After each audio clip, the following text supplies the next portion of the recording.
మా ప్రతినిధి ప్రభాకర్ లైవ్ లో జాయిన్ అవుతున్నారు మరింత సమాచారంతో. ప్రభాకర్, అటు కొండా సురేఖ కావచ్చు, కొండా మురళి కావచ్చు, సుష్మిత విషయంలో ఒకటే చెప్తున్నారు, ఆమె చిన్నపిల్ల కాదు, ఆమె పెద్దదే, తనకి స్వతంత్రంగా మాట్లాడే హక్కు ఉంది, ఆమె వ్యాఖ్యలకి మమ్మల్ని బాధ్యులు చేయకండి అన్నారు. సో ఇంత ఇష్యూ జరిగిన తర్వాత కూడా ఇప్పుడు ఆయన నేను ఆ ఎపిసోడ్ గురించి మాట్లాడటానికి రాలేదు, ఇంకేదో బిల్లు గురించి మాట్లాడటానికి వచ్చాను అంటున్నారు. నమ్మసక్యంగా లేవు. ఏం జరుగుతుందో, ఆయన ఎందుకు వచ్చారు?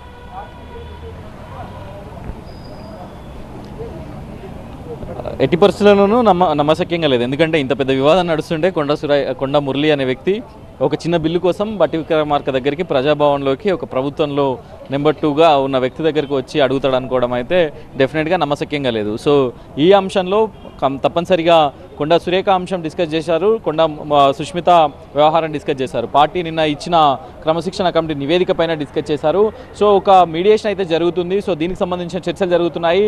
ఒక కీలకమైన ఆదేశాలు బట్టి విక్రమార్క నుంచి కొండా మురళికి వెళ్ళినట్టుగా మనకు తెలుస్తుంది.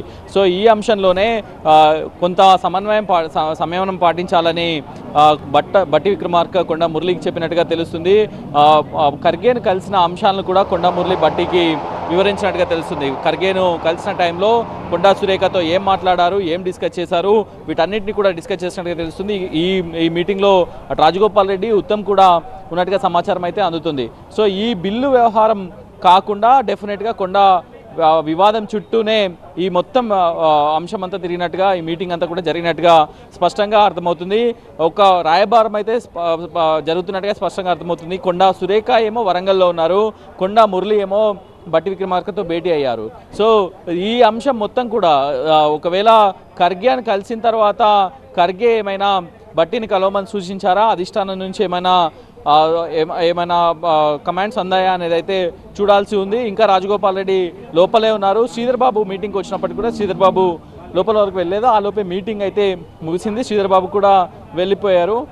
దీంట్లో భాగంగా కొండా మురళి మనతో చాలా స్పష్టంగా చెప్పారు, టీవీ9కి ఇచ్చిన ఇంటర్వ్యూలో చాలా స్పష్టంగా చెప్పారు, కొండా సుష్మిత ఇండివిజువాలిటీ ఆమెకుంది, 38 సంవత్సరాల నా కూతురు వ్యక్తిగతాన్ని నేను ఇన్ఫ్లుయెన్స్ చేయలేను. సో ఆమె వ్యక్తిగతం ఆమెది. కేసీఆర్ కూతురు కవిత బయటకు వచ్చి మాట్లాడితే ఎందుకు దాన్ని ఇష్యూ చేయలేదు, కేవలం నా కూతుర్ని మాత్రమే ఎందుకు ఇష్యూ చేస్తున్నారు, కేసీఆర్ ఫ్యామిలీలోనే డిస్ప్యూట్ ఉంది కదా, సో నాదెందుకు అంత చెప్తున్నారు అనేది అయితే కొండా మురళి చెప్తున్నారు. సో మొత్తానికైతే ఒక మీడియేషన్, ఒక ఆసక్తికర పరిణామం అయితే తెలంగాణ రాజకీయాల్లో జరిగిందని చెప్పొచ్చు.